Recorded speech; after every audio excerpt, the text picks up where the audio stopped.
आज हम एक बहुत ही खास किताब पर बात कर रहे हैं, विक्टर ई फ्रैंकल की अर्थ की तलाश, मानव की प्रेरणा। ये सिर्फ एक किताब का सार नहीं है, ये असल में होलोकॉस्ट के भयानक अनुभवों से निकली हुई एक मनोचिकित्सक की गहरी सोच है। मतलब संस्मरण भी है, मनोविज्ञान भी और दर्शन भी।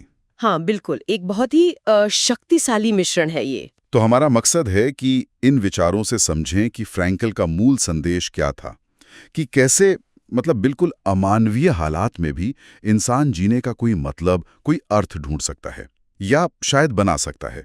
तो चलिए शुरू करते हैं इस पर बात करना। जी, और ये किताब ना दो हिस्सों में है। पहला हिस्सा तो फ्रैंकल के अपने अनुभव हैं, नाजी कंसंट्रेशन कैंप्स के, बहुत ही दिल दहलाने वाले।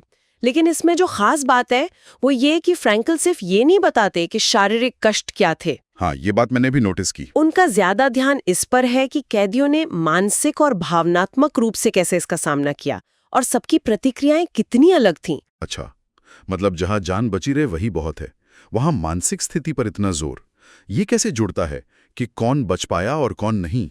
हाँ, यहीं तो फ्रैंकल की जो अंतर्दृष्टि है वो सामने आती है। उन्होंने देखा कि जिन कैदियों के पास जीने की कोई वजह थी, कोई क्यों था, कोई क्यों? जैसे?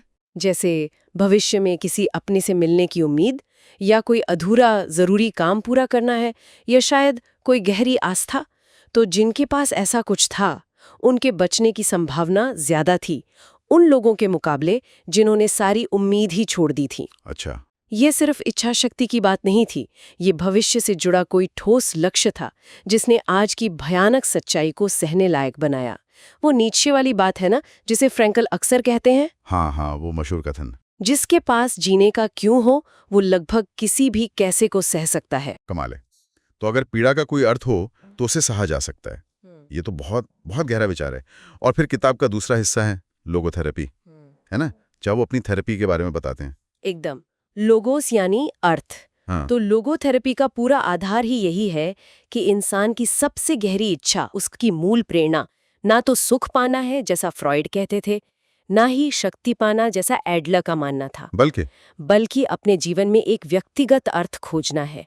फ्रैंकल मानते थे कि जीवन में हर हाल में, यहाँ तक कि दुख में भी, कोई ना कोई अर्थ होता है, बस उसे खोजना होता है, और यही मानसिक स्वास्थ्य के लिए जरूरी है। और इस खोज में शायद सबसे चौंकाने वाला विचार ये है कि हमारे पास हमेशा चुनने की आज़ादी होती है। मतलब कैंप जैसी जगह पर कैसी आज़ादी? हाँ, यही तो फ्रैंकल के दर्शन का निचोड़ है। देखिए, बाहरी हालात हमसे सब छीन सकते हैं, हमारी आज़ादी, हमारा सम्मान, हमारे कपड़े तक। लेकिन फ्रैंकल कहते हैं कि एक आज़ादी हमेशा हमेशा बची रहती है, वो है किसी भी हाल में अपना रवैया चुनने की आज़ादी। अपना रवैया। हाँ, उस स्थिति पर हम कैसे रिएक्ट करते हैं, ये चुनने की आज़ादी।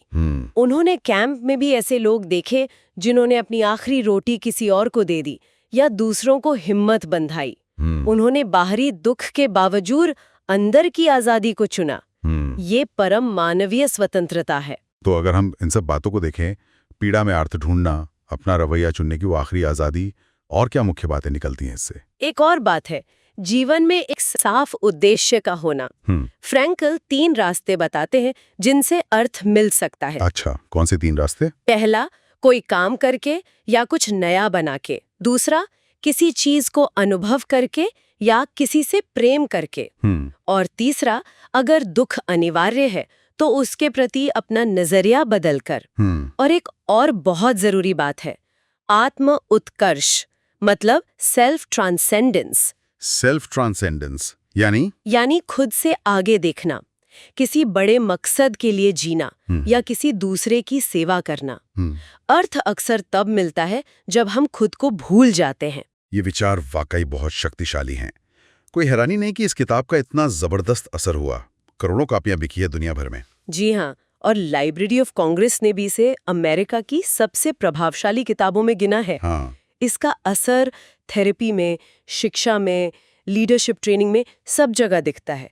ये दिखाती है कि सबसे मुश्किल, सबसे अंधेरे वक्त में भी इंसान की गरिमा और उम्मीद की कोई वजह मिल सकती है ना?